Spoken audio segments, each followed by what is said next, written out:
namanya perintahnya Allah pasti ada hikmahnya. Hikmahnya iddah adalah libaraatir rahmi.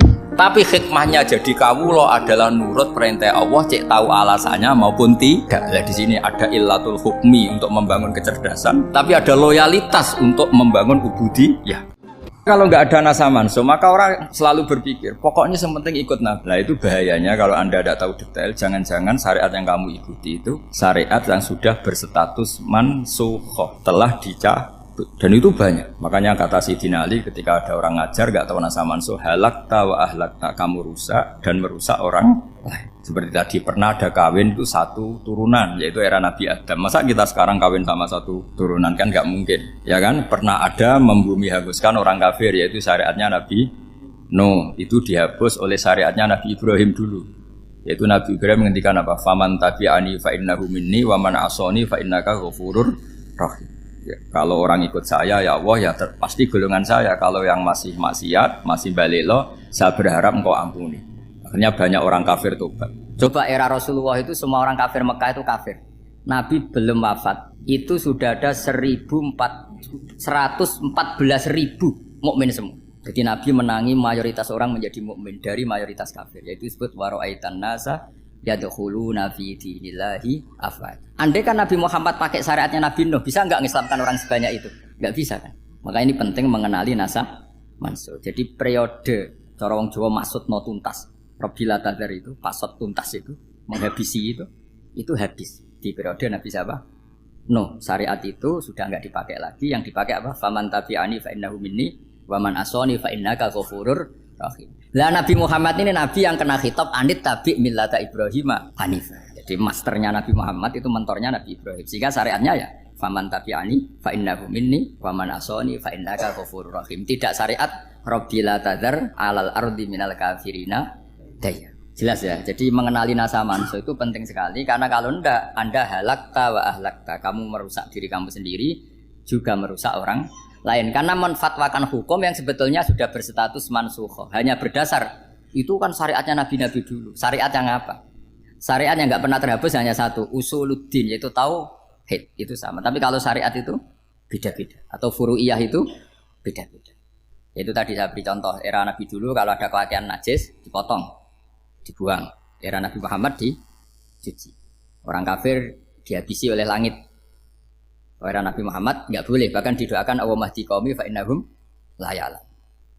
Di Qur'annya apa? Wa in ahadum minal musyrikin astajaraka fa'jirhu hatta yasma'a kalamallah tsumma ablighu ma'mana. Jadi kalau ada orang kafir enggak boleh main dihabisin, mereka beri peluang untuk mengkaji kitabullah. Hatta yasma'a kalamullah. Kalau mereka sudah berpeluang ngaji, harus summa ablighu ma'mana, harus dijamin keamanan. Ya, karena apa? Dzalika bi annahum qaumul la ya'lamun. Bagaimanapun mereka memang karena tidak tahu. Nah, kenapa tidak tahu? Enggak. Karena tadi mereka tertutup oleh kultur yang beratus-ratus tahun. Babahnya mereka menyembah batu, menyembah berhala. Ya tahunya itu ya Tuhan. Bagaimana Anda bisa menjelaskan sesuatu yang sudah beratus-ratus tahun kan tidak gampang. Maka ada periode dimaklumi, apa? Kalau era sampean kan, mosok waktu disembah saking gobloknya orang, kamu lahir kan sudah nyembah Allah, tidak nyembah batu. Bayangkan kalau kamu jadi mereka, wong perut kamu saja disuruh makan pizza sakit kok, karena saking lamanya makan sambal kan gitu. Kamu bilang perempuan Indonesia saja cantik kok, saking lamanya jadi orang Indonesia. Padahal orang Indonesia tanyakan orang Eropa, cantiknya di mana? Kamu lahir di Afrika, bilang orang Afrika itu cantik, tanyakan orang Eropa, cantiknya di mana? Hitam gitu kok. Jadi orang itu pasti terkooptasi oleh sekelilingnya. Orang Afrika akan bilang wanita Afrika itu cantik. Coba tanyakan orang Eropa, cantik apa enggak? Belas.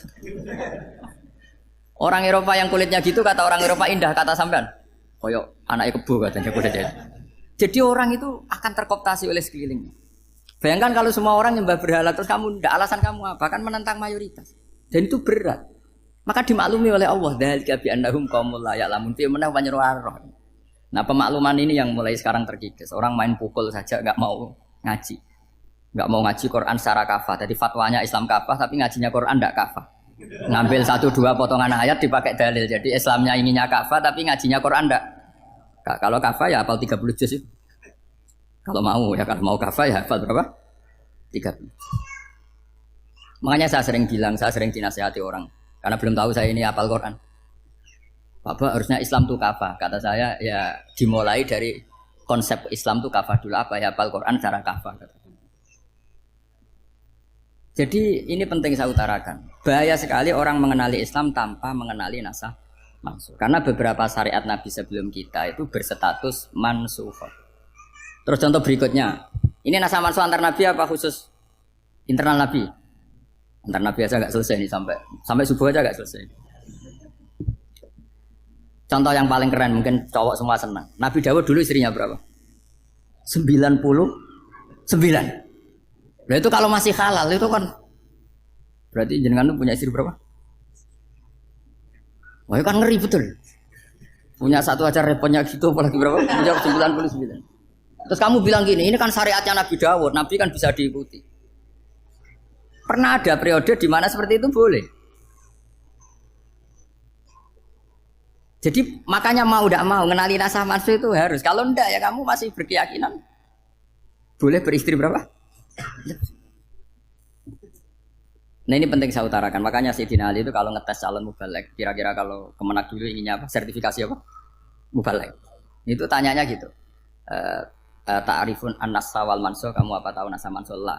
Jawabnya Sayyidina Ali, halak tahu kamu orang yang rusak. Karena tadi takutnya ada syariat yang sudah mansukh dipakai. Itu tadi misalnya kita ini tidak umatnya Nabi Nuh, tapi pakai syariat Robbila tadar alal ardi minal kafirina. Terus ketiga begini, misteri manusia itu. Dan ini kita tidak pernah tahu sampai kiamat, tapi ini ilmu harus kita diskusikan. Misalnya saya ini namanya Bahaudin. Saya sekarang hidup sampai 2019 sekarang. Kan hanya Allah yang tahu berapa turunan saya sampai kiamat dan statusnya kayak apa. Donald Trump juga gitu. Donald Trump itu sekarang kafir, tapi kita tidak pernah tahu nanti turunan keberapa ada yang Muslim. Nah turunan yang calon Muslim ini diletakkan di mana kita tidak tahu. Yang jelas kalau kamu bunuh itu katut itu. Artinya gini, logika membiarkan orang kafir itu ya ada logikanya. Logika membunuh karena mereka mau membunuh kita ya ada logika fikihnya, karena kalau kita ada membunuh dibunuh. Makanya semuanya hukum ini terus bergantung al-hukmu yaduru ma'ilatihi wujudan wadan.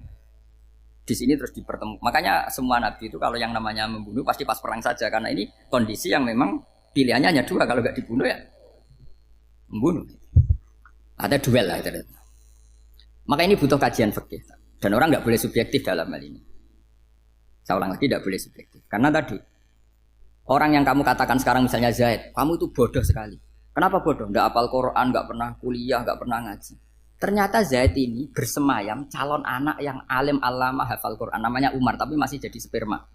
Suatu saat Zaid itu punya anak alim alama, kan banyak orang nggak bisa baca Quran punya anak hafid, banyak nggak di Indonesia? Banyak nggak petani yang punya anak dekan? Petani punya anak dekan, yang dekan punya anak naik kelas saja susahnya bukan main. Banyak kan? Nah ketika dibalik nanti ada dekan punya anak goblok, yang petani punya anak dekan, pinter mana? Kita tidak pernah tahu, makanya ini kan ya sudah kalau nggak pernah tahu ya bilang saja wallahu alam kan selesai, daripada keminter keliru kan ada wallahu alam.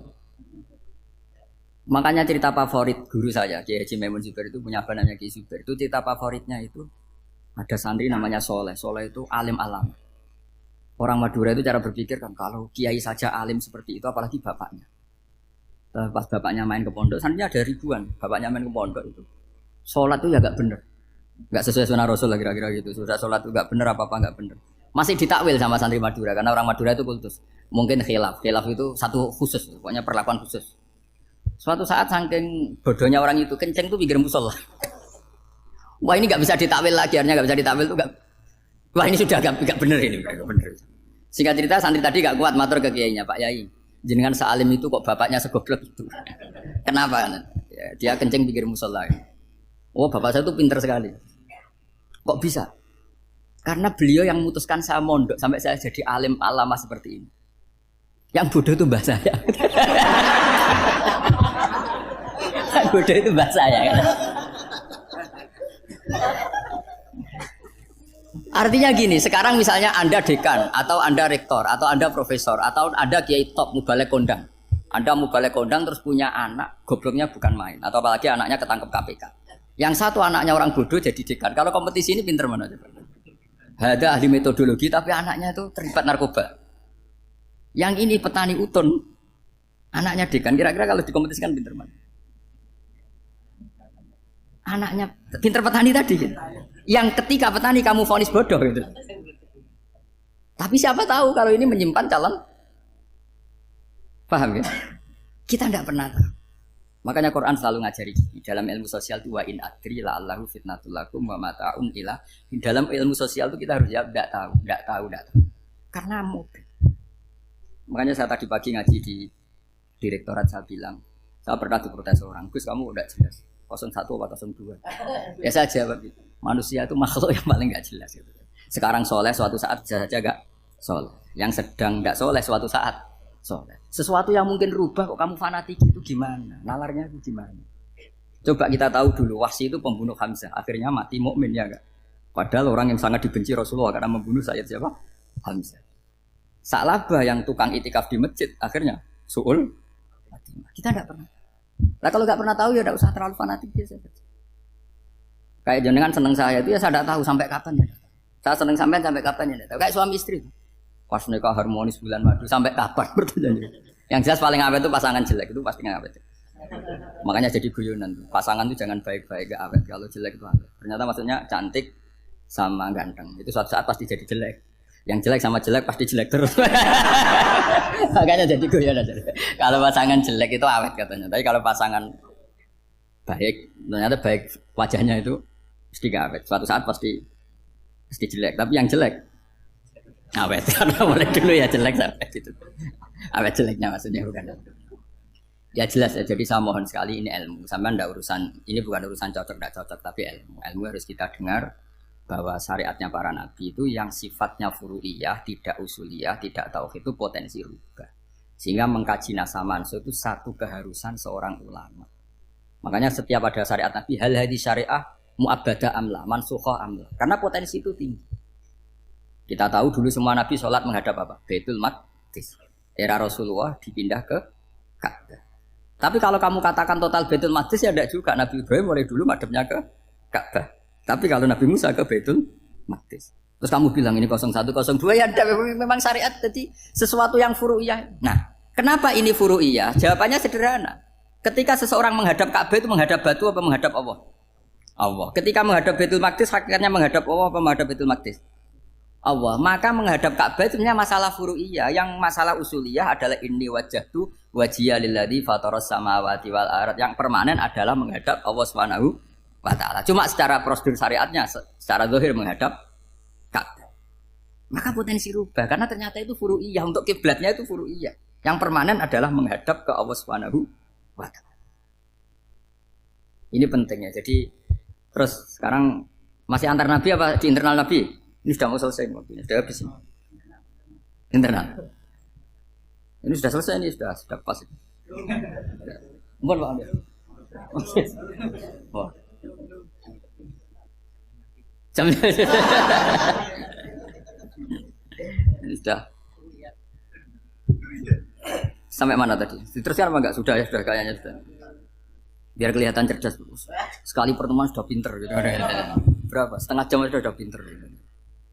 Yang internal nabi apa antar nabi? Internal ya, sudah sekarang ke internal. Kalau internal lebih banyak lagi contohnya. Yang masyhur tentu masalah Baitul Maqdis. Dulu Rasulullah pernah sholat menghadap Baitul Maqdis 16 bulan. Berapa?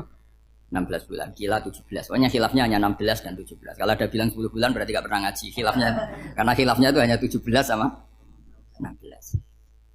Akhirnya sama Allah diminta disuruh menghadap ke Ka'bah. Saya ulang lagi, itu tetap masalah antar nabi sebetulnya. Begini. Makom itu kalau dalam bahasa Arab bukan kuburan. Kalau di Indonesia kan makomnya Sunan Bonang itu kan kuburan. Kalau makom dalam bahasa Arab itu sesuatu yang pernah dipakai singgah itu namanya apa? Makom. Lalu Rasulullah itu pertama di Medina itu madhab Baitul Maqdis itu 16 bulan. Orang Yahudi senangnya bukan main. Sampai mereka bilang gini, Muhammad tuh gaya-gaya nantok punya agama baru. Tapi kiblatnya ikut kita. Baguslah anak itu katanya. Masih tahu diri katanya. Bagus katanya itu masih tahu diri. Jadi senangnya bukan main orang Yahudi.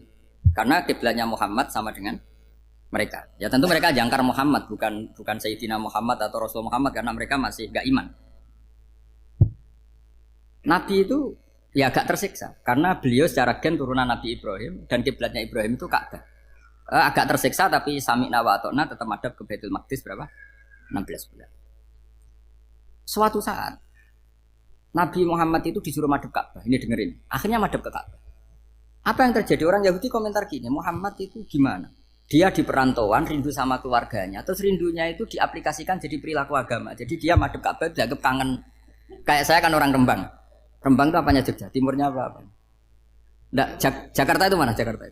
Barat sana ya. Ibaratnya saya orang Jakarta, terus merantau di Jogja. Dulu kiblatnya itu menghadap ke timur. Terus ketika madhep ke barat kata sampean, wah itu padune kangen apa? Keluarga. Juga kurang ajar orang Yahudi. Jadi orang Yahudi itu memang paling pinter bully. Makanya kalau sampean tukang bully itu ya agak-agak ya enggak. Saya enggak ngomong agak ya, pokoknya agak-agak ya. Pinter bully orang Yahudi.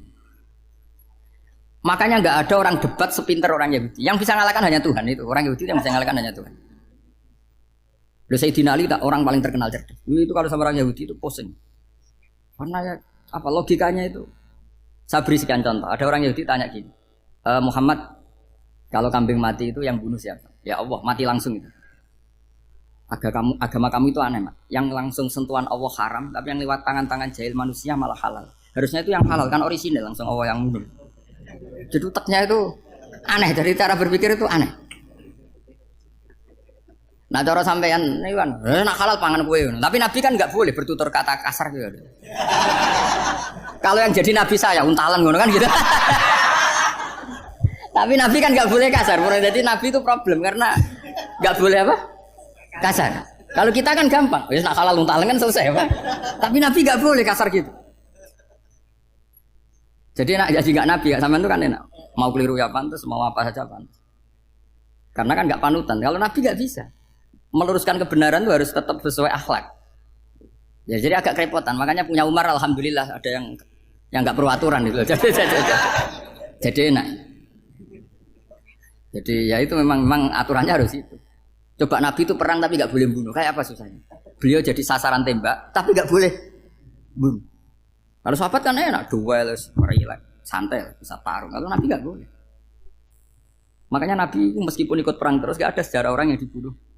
Ya, hanya satu peristiwa itu pun dibaca orang kafir, ditangkis Nabi, pedangnya kembali ke dia mati. Tapi tidak ada yang Nabi. Karena Nabi kalau pembunuh nanti itu terus kayak pendekar kan susah juga punya Nabi kok.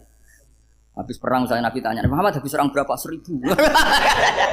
Ya repot juga punya Nabi mantan apa? Pembunuh meskipun yang dibunuh orang kafir, tapi kan kayak apa ya? Fitrah manusia itu akan menolak kepemimpinan orang yang gitulah pokoknya nggak bisa diterangkan itu. Makanya Nabi itu nggak pernah bunuh meskipun kayak apa musuhnya tapi nggak pernah bunuh. Untungnya di sekeliling orang-orang yang tadi. Jangan bilang itu suka bunuh ya, pokoknya perang gitu ya. Perang dengan bunuh itu beda loh ya. Kalau perang itu fair apa? Fair. Sampai mana tadi? Nabi Ibrahim ya tadi. Makom tadi saya ulang lagi.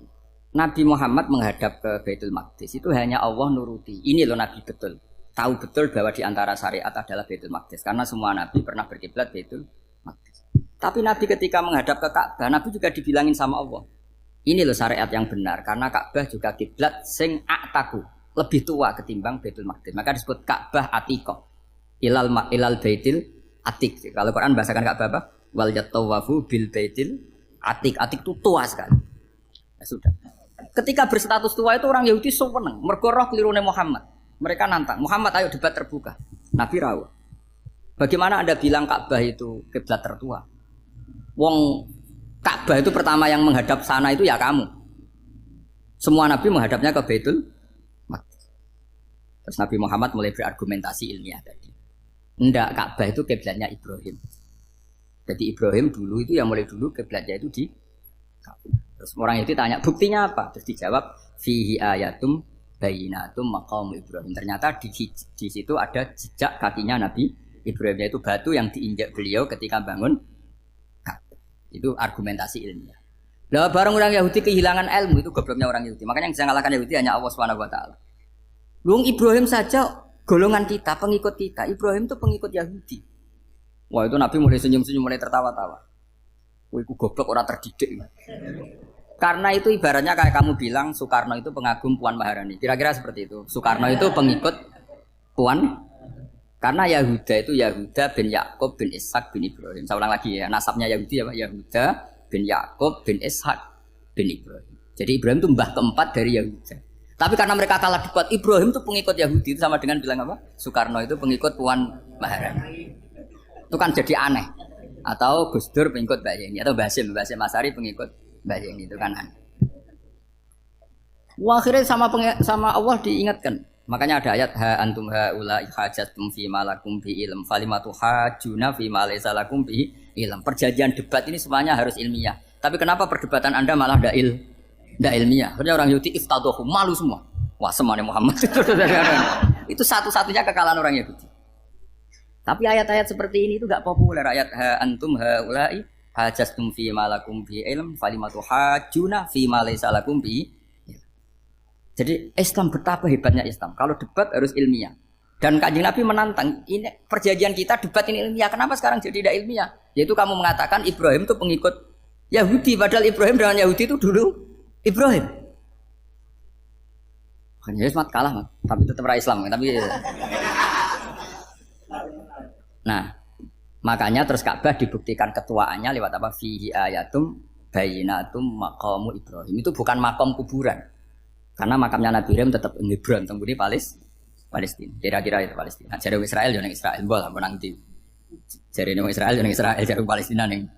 Saya pernah ziarah ke sana di Hebron, di makamnya Nabi siapa? Ibrahim. Jadi jelas ya. Jadi nasa mansuh itu ketentuan yang dikehendaki Allah Subhanahu Wa Taala untuk menguji loyalitas manusia, menanggalkan semua akalnya. Makanya saya mohon sekali siapapun yang ngaji saya dimanapun. Sekali-kali manusia itu harus menanggalkan akal. Sekali Anda pakai akal, maka Anda akan ingkar dengan nasa mansuh. Nasa mansuh itu hukum yang direvisi, yang dibatalkan. Makanya orang Yahudi lagi-lagi pinternya orang Yahudi. Merovokasi orang-orang yang Islamnya belum kuat, diprovokasi gini. Ungzuru ila Muhammadin tahayyara fi din yukhillu yawman wa yuharrimu ukhra. Lihat itu Muhammad, dia kebingungan cara beragama. Kadang bilang A, besok bilang B. Jadi nasa mansuh dianggap satu bentuk kebingungan. Kayak kurang ajar tuh. Wah, akhirnya sebagian orang yang murtad. Makanya nasa mansuh itu satu peristiwa yang menjadikan banyak orang murtad. Karena diprovokasi orang Yahudi bahwa itu bentuk kebingungan Muhammad. Akhirnya terus saya qulu sufaha minan nasi ma wallahum an qiblatimul lati kanu alaiha. Kelirunya orang Yahudi adalah ternyata nasa mansuh yang dipilih Rasulullah itu semuanya ada di Taurat dan Injil. Termasuk di Taurat dan Injil disifati dan Nabi yusolli ilal qiblatain, bahwa Nabi ini akan bersolat dengan dua kiblat. Makanya tetap ditantang. Kul fa'tu bitaurati fatluha in kuntum shadiqin. Kalau kamu tidak percaya bahwa saya ini orisinil, ayo bareng-bareng mengkaji Taurat. Tapi mereka tidak siap mengkaji Taurat. Karena Taurat semuanya mendukung Rasulullah Muhammad SAW. Fatluha in kuntum shadiqin. Makanya ini penting sekali ngaji. Jadi perdebatan itu macam-macam. Dan itu pinternya orang Yahudi. Ungzuru ila Muhammadin tahayyara fi dini. Yukhillu yawman wa yuharrimu ukhra. Ini penting sekali. Makanya nasa mansuh itu uji loyalitas. Itu Imam Malik kalau mencontohkan ke Imam Syafi'i. Saya berisikan contoh fikih. Ini saya melanggar waktu ini. Ini sudah saya yang tidak mengesahkan diri saya. Ya misalnya ini ya, ini kertas saya bawa ya, ini kertas saya bawa. Terus ini tak kasih uang misalnya, uang 100.000. Atau kalau contoh Imam Syafi'i dulu dididik Imam Malik begini. Ya Syafi'i, kalau kamu punya dua budak, dua pembantu, kalau dulu kan masih ada budak, dua pembantu lah kira-kira. Seneng mana, yang cerdas sama yang goblok? Seneng yang cerdas. Kalau yang nurut sama yang bantahan, seneng yang nurut. Lah yang nurut itu yang goblok. Makanya tinggal dibalik saja. Kamu tak beda ya. Seneng mana punya istri yang cerdas apa yang goblok? Coba. Atau ibu-ibu mbak-mbak ini, seneng mana punya suami yang cerdas atau yang goblok? Kalau cerdas gak bisa diakali. Tapi goblok nurut tapi ya kadang di sini kan di sini. Nah, itu kan antar manusia. Masalahnya kita menghadapi Allah Subhanahu Wa Taala yang semua kita pasti bodoh. Kita menghadapi Allah Subhanahu Wa Taala yang semuanya kita pasti bodoh. Allah jelas ngendikan wa kanal insanu dzaluman jauhlah, manusia itu banyak dolimnya. Dolim itu sifat mubalaghah. Kalau orang dolim sekali dolim, kalau sering zalum, kalau jahil biasa jahil, kalau banget jahil jahul. Bahasa Arab kan gitu memang. Ghafir pengampun biasa, kalau ghafur selalu mengampuni. Syakir, makanya sifatnya Allah Taala ikut wazan faul semua. Ghafur, syakur, atau diikutkan wazan fa'al. Kalau goblok biasa jahil, goblok banget jahal kan itu. Kafir biasa kafir, kalau kafir banget kafar. Ya, jadi wazan balaghah itu bisa fa'al, bisa fa'ul ya. Kafirin, kafar atau kafur. Paham ya? Malah ngaji nahwu. Ya, tapi ini memang perangkatnya ya. Ini kan perang mau tidak mau. Makanya misalnya Allah tidak suka kulla kafarin banget kafir ya, Pak. Paham ya? Kulla khawanin banget khianate. Kalau khain khianat biasa, kalau khawan sering khianat. Nah manusia itu kata Allah apa zaluman wis banget dolime banget bodoh. Itu kalau yang ngarang hikam mencontohkan tuh gini, manusia itu pas bener saja salah, apalagi pas salah. Jadi manusia itu kata imam yang ngarang hikam itu, man itu kanat mahasinhu masawiyah, fakih fala takunu masawihi masawiyah. Ketika baik saja buruk, apalagi ketika buruk. Coba kalau ada orang dermawan sama teman-temannya, tanyakan istrinya. Bubek dihambur-hambur, disekno konco ngalono bojo. Mesti gitu. Teman yang sering silaturahim ke teman-temannya, kata temannya baik, senang silaturahim, tanyakan istrinya, oh meninggali wong. Jadi manusia pas baik saja ada buruknya. Apalagi pas buruk. Makanya dulu bapak saya ngajarin saya, istiqomah ya apik ya, tapi kadang-kadang nak keterusan itu ora istiqomah ngangkangi, orang dia tidak punya kesempatan. Misalnya ada imam masjid, imami terus sampai tua sampai mau mati. Itu istiqomah apa tidak memberi peluang yang lain? Tidak jawab saja. Jadi itu manusia. Jadi pas baik saja buruk, apalagi pas buruk. Kayak saya gini di sini ngajar baik, tapi saya ada tidak sopannya harus di atas. Padahal banyak orang sepuh, ada Pak On, ada beberapa yang kan terpaksa nggak sopan. Tapi sama yang nyuruh, berarti sama yang dosa. Kemarin-kemarin saya minta di bawah supaya ganjaran saya utuh, ini gara-gara begini ganjaran saya ini agak terkredit terdebat itu karena itu. Saya teruskan. Jadi manusia itu punya sisi itu karena manusia itu dzalum dan jahul. Bahkan al insanu dzaluman. Problemnya ini ngadepi Allah yang selalu pinter, yang kita selalu bodoh. Misalnya gini, kamu ditanya Allah. Ini contohnya Imam Malik. Ikla hadi sokhra fa inna tahtaha dhahaban. Coba bongkahan batu itu kamu angkat, di bawahnya ada emas. Lalu budak yang pinter berlogika, oh disuruh buka itu karena ada emas toh. Berlogika. Kalau budak yang goblok enggak, ya disuruh ya diangkat saja. Ada emas apa enggak karena perintah ya diangkat. Yang satu nurut karena perintah, yang satu nurut karena ada emas, ada sesuatu. Logikanya suatu saat Tuhan tuh hanya bilang gini tok, ikla hadis sokro, batu itu angkat. Yang nurut yang goblok permanen tadi, kan langsung angkat. Yang pinter, ini ada apa lagi Gusti kok harus diangkat? Ya enggak ada apa-apa, nyuruh saja kata Allah gitu. Oh ada bisa, sesuatu harus ada alasannya. Itu kira-kira mangkel loh enggak? Oh mangkel. Nah, logikanya manusia seperti itu. Makanya dua murid pinter, di rakyat pinter, presiden ya susah mesti demo. Goblok ya susah di sini uang. Ini kan nggak ada pilihan. Memang manusia itu nggak ada pilihan. Nah sekarang masalahnya gini di fikih ini saya kembali lagi ke fikih. Pertanyaannya secara fikih begini. Misalnya iddah. Iddah itu seorang perempuan ditinggal mati suaminya atau ditinggal atau cerai. Itu kan ada namanya apa? Iddah. Iddah itu memastikan apa tujuannya? Memastikan rahim itu steril dari mani atau sperma zaut awal. Supaya nanti kalau dinikah orang lain tidak terjadi ikhtilatul nasab. Oke, berarti iddah kita beri argumentasi secara ilmiah li baro'atir rohmi. Jadi misalnya Zaid menceraikan istrinya Sri dalam keadaan masih bisa haid. Iddahnya 3 kali masa suci. Wal mutallaqatu yatarabbasna bi anfusina salah satu guru. Lalu karena secara teori medis kalau haid berarti bukti tidak hamil. Apalagi kalau haidnya terulang-ulang sampai 3 kali pasti tidak hamil. Jika kalau nanti dinikahi orang lain pasti kalau ada anak ya anaknya zaud sani atau zaud kedua. Berarti alasan iddah li baro'atir rohmi. Oke, kita sok pinter, sok bijak. Pertanyaannya adalah sekarang sudah baru 1 bulan suaminya di Malaysia nggak pernah ngumpuli. Dicek di medis juga berbukti tidak hamil. Apakah boleh tanpa iddah? Semua ulama mengatakan tidak boleh. Tapi ini kan rahimnya jelas bersih. Ya karena iddah itu nuruti perintah pangeran. Pokoknya tetap iddah. 3 kali masa suci. 3 kali masa suci atau masa haid. Itu ada perdebatan ulama. Tapi kan ini terbukti bersih Gus. Meskipun terbukti bersih kata Allah harus iddah 3 bulan atau berapa? Kira-kira 3 bulan 4 bulan ya tetap harus iddah. Kowe milih mana? Sok pinter, Gusti, berhubung ini. Pangeran mbok terangno gitu. Berhubung. Jadi Tuhan apa bawa waris berhubung Gusti ini jelas steril dari sperma zaut awal, enggak usah iddah Gusti. Sama aja kamu disuruh majikan kamu ikla hadis sakro, berhubung enggak ada apa-apa, enggak usah ya. Kira-kira mangkel ndak budak yang seperti itu? Mangkel. Maka dibutuhkan kebodohan dalam beragama. Betul itu memang. Makanya Nabi itu unik. Pernah bilang itu gini. Aksaru ahlil jannah al-buhu. Aki-aki penduduk swarga itu al-buhu. Wong goblok-goblok. Maksudnya goblok yang jenis ini. Bukan goblok betulan. Maksudnya goblok jenis ini itu ya tetap pinter. Tapi pinternya dibuang. Pura-pura goblok demi samina. Nah, jadi saya misalnya kok pinter. Pinter dan goblok tadi. Sekaligus. Pinter dan goblok. Ya bahwa ikla hadis sokhra. Fa inna tahta hadapan. Tak angkat. Karena saya tahu di bawah ada Mas, tapi di hati saya sajane ya mergo perintah. Suatu saat kok disuruh Allah, ikla hadi sokhra. Perintah ya tak angkat, ya sudah. Jadi ya pinter ya goblok. Saya tahu namanya perintahnya Allah pasti ada hikmahnya. Hikmahnya itu adalah libaraatir rahmi. Tapi hikmahnya jadi kawula adalah nurut perintah Allah, cek tahu alasannya maupun tidak. Nah, di sini ada illatul hukmi untuk membangun kecerdasan, tapi ada loyalitas untuk membangun ubudi. Ya, bahwa kita ini kawula roh tetap loyal. Makanya tadi pagi saya cerita Sayyidina Umar. Sayyidina Umar kayak apa cerdasnya? Tapi tetap ubudi ya. Yaitu Rasulullah SAW sering dibully orang kafir. Muhammad tuh gaya-gaya nantok. Wong ora oleh nyembah berhala, ora oleh nyembah watu. Jebule dekne nyembah Hajar Aswad. Karena dilihat dari jauh kan tetap nyium Hajar Aswad. Coba kalau kamu lihat dari jauh. Kamu sujud dari jauh kan kayak sujud sama batu. Makanya Sayyidina Umar karena orang kafir masih cara berpikir gitu, tiap nyium Hajar Aswad tuh komentar gedumel. Alim tu annaka hajarun la tadur wa la tanfa. Walau la anni ra'aitu Rasulullah qabbalaka ma qabbal.